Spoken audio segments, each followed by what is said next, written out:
Es la fiesta. Esta mañana, con mucho gusto, los buenos días, la bienvenida a la profe de historia Carolina Lazo, también guía turística. ¿Cómo anda, mi estimada Carolina? Muy buenos días, Alberto. ¿Qué tal? ¿Cómo fue ese periplo europeo? Muy bueno, muy bueno. ¿Verdad que no nos vimos contigo? Te tengo que contar. No nos hemos visto todavía. No, tengo varias cosas para contarte y para compartir. Bueno, sí.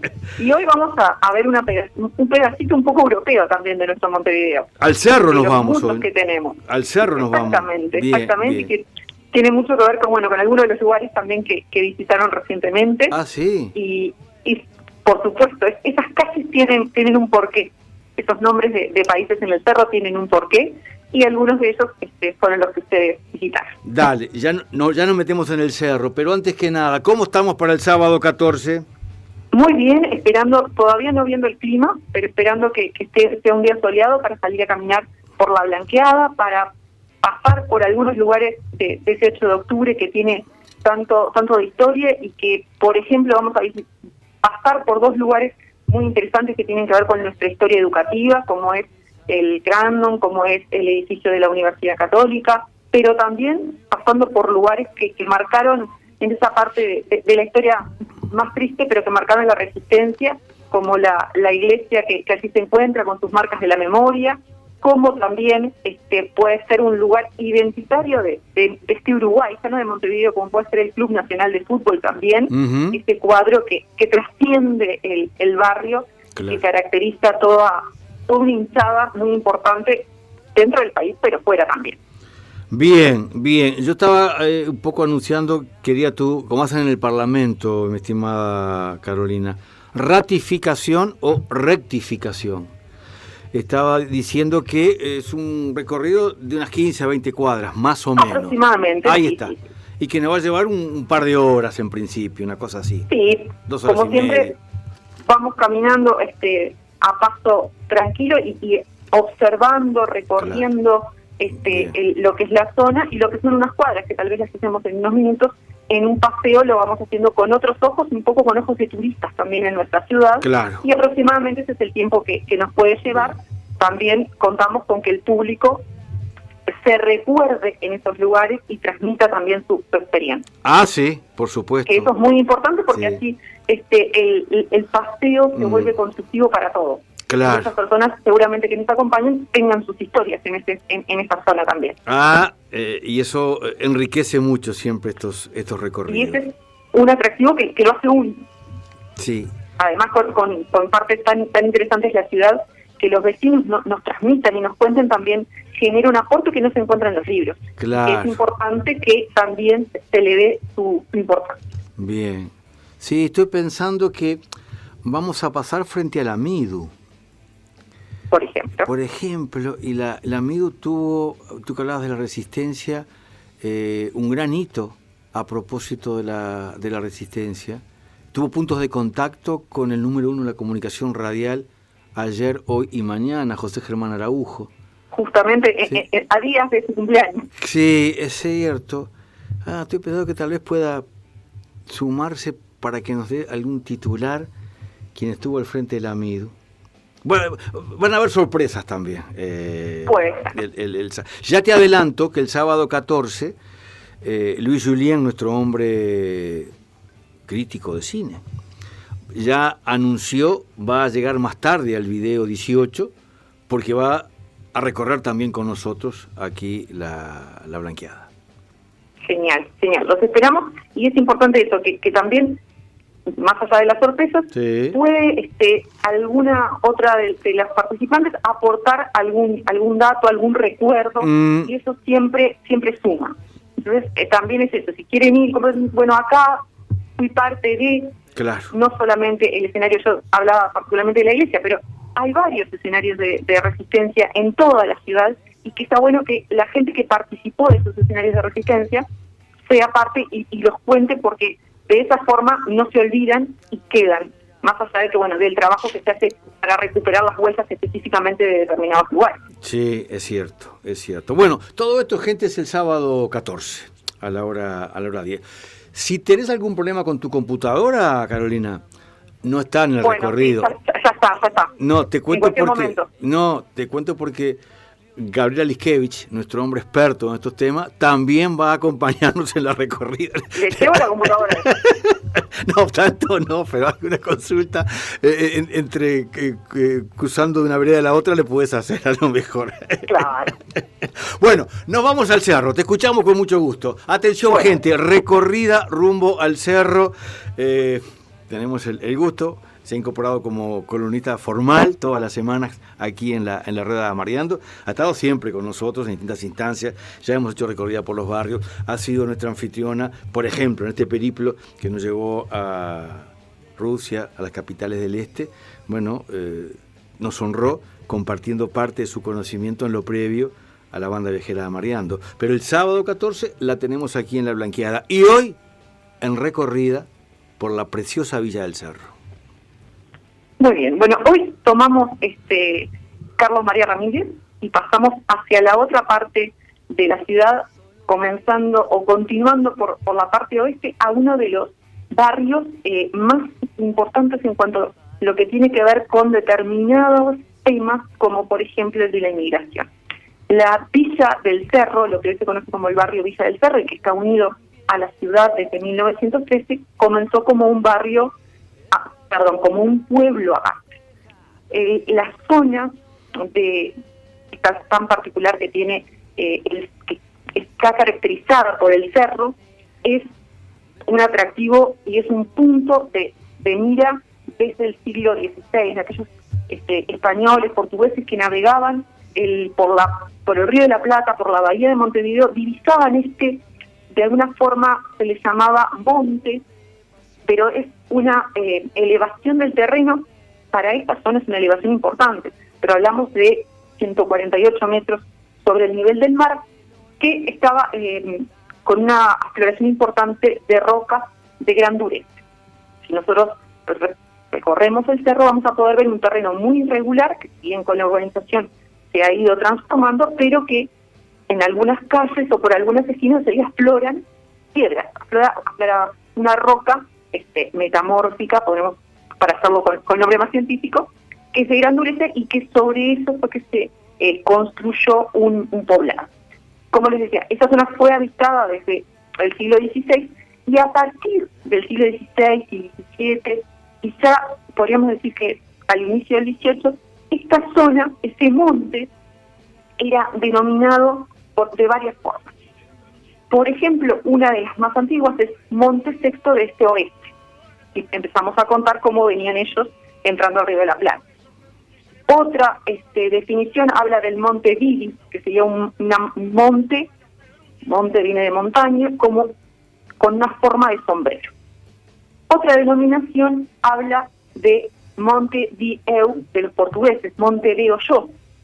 Y hay otra también de origen portugués, que sería el Monte de San Ovidio, que así lo habrían catalogado los portugueses. Todas esas denominaciones no están todas ellas contrastadas fielmente con documentos. Algunas son parte de la tradición. Lo cierto es que el nombre que se le da a ese cerro, a ese monte, va a caracterizar toda la región. Y de ahí va a venir el nombre Montevideo. El cerro de Montevideo, nombrándose posteriormente con la fundación de la ciudad en 1730, San Felipe y Santiago de Montevideo, y marcando lo que es esa relación de la ciudad con ese monte, con esa pequeña elevación que hoy por hoy es parte del paisaje ineludible y que a pesar de ser una zona muy poblada, la altura del monte se divisa perfectamente desde varios puntos de la ciudad y ni que hablar de la costa. Por allá por 1730, por 1740, es que esa zona que hoy tenemos como el barrio del Cerro va a ser un lugar de cría de ganado realengo, que pertenecía al rey. Al inicio del estado oriental, esta zona tan rica justamente en esto con ganado, con muchos animales, se va a decir que ahí se pone un pueblo, también como una forma de ir controlando la zona y de ir asentando a varios inmigrantes que se esperaba que llegaran en los próximos años. En 1864 es que se va a hacer de alguna forma la diagramación, que se va a hacer el trazado, pero el inicio, años después, en 1839, de la Guerra Grande y el desarrollo de la Guerra Grande hasta 1851, va a hacer que este origen sea con algunas demoras. Y finalmente se va a comenzar a concretar esta fundación 30 años después, cuando se necesite más lugar, pensando en lo que fue en 1861 una de las pestes que tuvimos de fiebre amarilla, y bueno, se va a comenzar a poblar más esa zona, y la llegada de inmigrantes a partir de ese momento también va a ser necesario justamente un lugar donde se puedan establecer y donde puedan estar cerca también de sus lugares de trabajo. La primera industria, por así decirlo, que podemos localizar cercana al cerro y en el cerro mismo va a ser la industria de los saladeros, que ya los habíamos visto desde la zona de La Teja. Bueno, van a tener también, se van a ir expandiendo hasta lo que es la falda de este monte. Si bien el pueblo, como decíamos, el diagrama ya estaba desde 1834, es hacia la década del 40, del 50 y del 60 que se va a comenzar cada vez más a tomar fuerza y a tomar forma todo esta población. Fundamentalmente sus pobladores van a ser inmigrantes. Hay un censo de población del año 1852 que decía que de los 700 habitantes, 325, o sea, casi la mitad eran extranjeros. Y de esos extranjeros había de 54 nacionalidades. La nacionalidad de esos extranjeros justamente va a ser muy variada. Por supuesto que los contingentes de españoles, de italianos, van a ser muy importantes. Pero también esa zona va a concentrar mucha población que venía del centro de Europa. Por ejemplo, polacos, austríacos, rusos, armenios. Nos corremos un poquito más en el mapa, pero va a ser mucha la población de esos lugares que va a venir a radicarse ahí.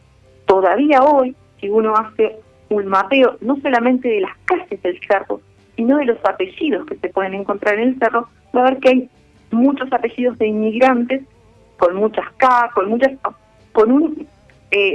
tiene un índice bastante curioso el cerro. Y se van a radicar allí los inmigrantes y van a formar sus colectividades y se va a comenzar a levantar una vida social, en parte derivado de las industrias que están allí, pero de estos inmigrantes que van llegando, que se van amoldando a lo que es la vida de ese Uruguay del último cuarto del siglo XIX, que también van a traer sus costumbres, sus idiomas, y como forma de contener esta inmigración, pero también de ir reconociendo que esta es una parte de la ciudad dedicada a albergar a estos inmigrantes, es que las calles se van a recordar muchos de estos países de donde vienen los inmigrantes. Entonces, esto es un dato particular. Hoy, una de las cosas que relacionamos en el cerro es los nombres de los países, ese pedacito de ciudad que tiene nombre de países. Bueno, justamente se debe a esta cantidad de nacionalidades que tenían los habitantes del cerro en el siglo XIX. Eso fue algo que quedó. De esos habitantes no solamente quedaron los nombres de los países de donde vinieron, también quedaron sus descendientes. Al igual que lo que hablamos de La Teja, el cerro es uno de los barrios que tiene mayor permanencia. Muchos de los inmigrantes, todavía sus descendientes, nietos, bisnietos, tataranietos, continúan afincados en la zona, y eso ha generado una identidad muy importante. También lo que ha generado una identidad muy importante, y es que en el periodo de esplendor, que podríamos decir de la Villa del Cerro, desde la década de 1860, 70, hasta la década del 60 del siglo XX, que el Cerro tiene su época de auge con todo lo que es la industria de los saladeros, pero posteriormente en el siglo XX con lo que es la industria de los frigoríficos nacionales, extranjeros primero y luego nacionales, es que todos estos inmigrantes van a traer sus costumbres, pero también van a traer mucho de su ideología, y es un lugar donde el panorama industrial va a determinar mucho de las tradiciones y muchos de los valores del barrio. Es un barrio obrero, un barrio obrero al estilo de lo que podríamos ver en otras partes, en partes de Europa, por ejemplo, donde en ese barrio se concentraba el trabajo, pero también todo lo que el obrero necesitaba y todo lo que él iba generando, desde las asociaciones para reunirse entre las diferentes colectividades, pero también, y eso todavía hay mucha gente que lo recuerda, en el cerro se podía vivir perfectamente sin salir, si no se quería o no se necesitaba de ahí, porque la gente podía ir a trabajar, podía ir a divertirse, podía comprar lo que necesitaba también, podía atenderse, podía hacer todo sin salir de esos 3 kilómetros, poco más cuadrados. Entonces, eso fue generando una fuerte identidad y de alguna forma eso que, bueno, hoy siempre estuvo muy conectado con Montevideo. Es más, tal vez antes estaba más porque tenía una comunicación directa con Ciudad Vieja vía la bahía, una comunicación que, bueno, lamentablemente en el siglo XX dejó de existir, pero se comunicaba en 15 minutos, se comunicaba del cerro a la bahía por una especie de vaporcito que atravesaba la bahía. Pero cómo se generó ese barrio con las industrias y con todos los servicios que necesitaban los obreros, generó en parte esa identidad tan fuerte. Es un barrio obrero que se preocupó mucho por tener los servicios educativos, por ejemplo.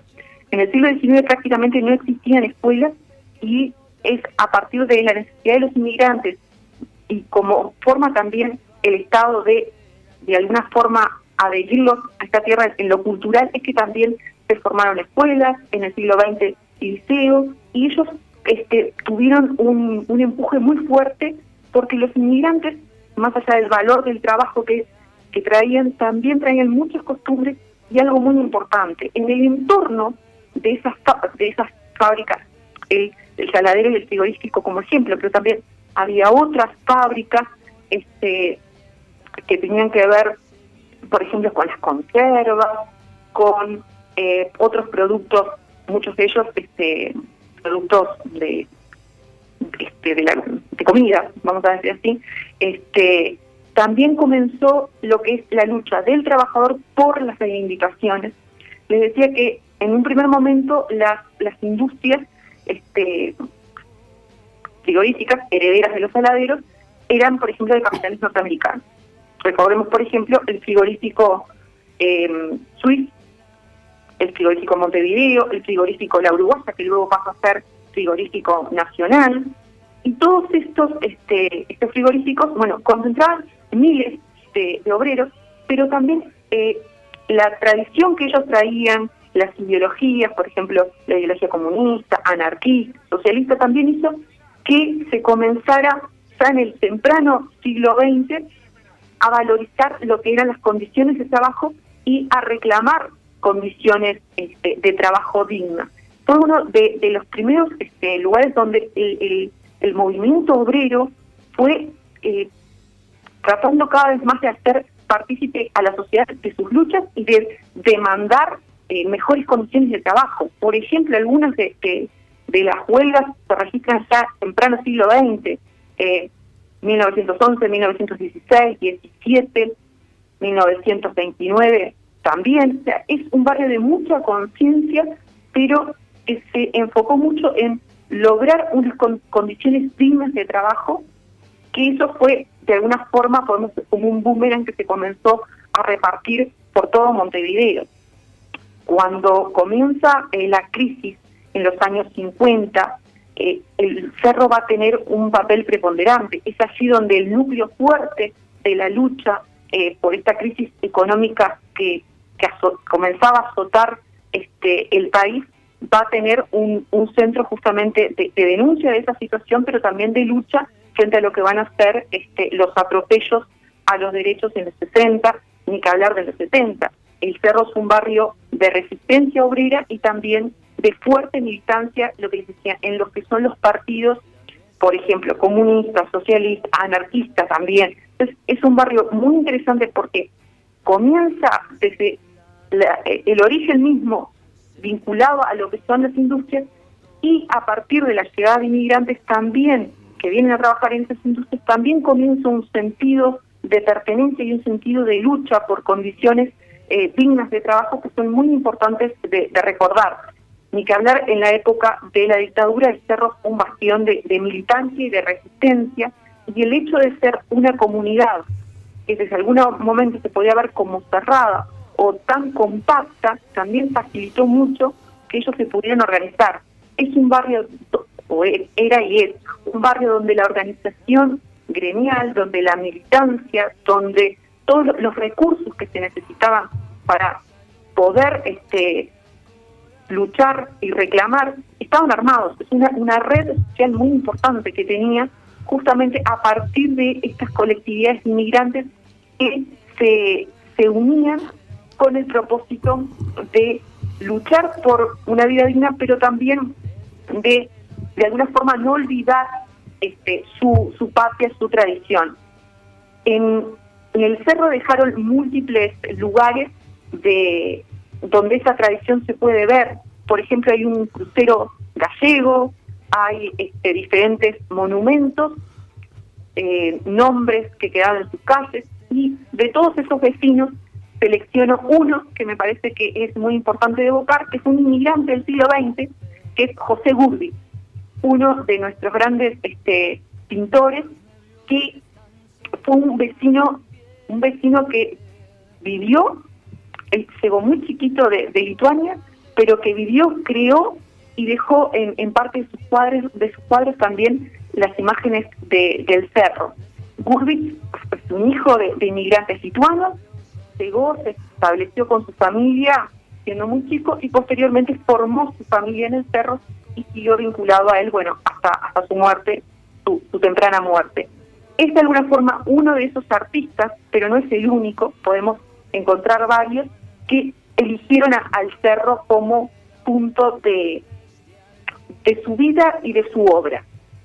Otros personajes que podríamos hablar ya tienen más la característica propia del barrio, y es que los inmigrantes del fútbol son uno solo. Y bueno, en el cerro dejaron dos cuadros de fútbol muy importantes que se forman justamente con la llegada de los inmigrantes en el temprano siglo XX, y hay un lugar que me parece muy interesante que resume lo que es el barrio, y es el monumento al inmigrante, que no está en su lugar original, pero que finalmente terminó en el cerro, que es una obra muy interesante porque representa a un hombre que llegaba con su farrito a la espalda, y esa es la imagen de muchos de esos inmigrantes que llegaron a poblar el cerro, que traían solamente este pequeño fardito en su espalda, pero que traían muchos valores, muchas tradiciones, muchas ideas que las lograron plasmar en esta villa.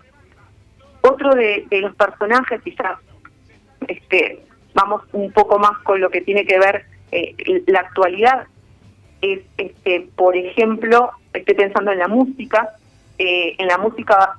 más popular y en la música bailable, como pueden ser algunos cantantes, porque a ver, el cerro también tiene esta particularidad, generó dentro de las manifestaciones culturales una música que se asocia directamente con esa zona, como es la parte de la plena, que no es igual que las cumbias. Otro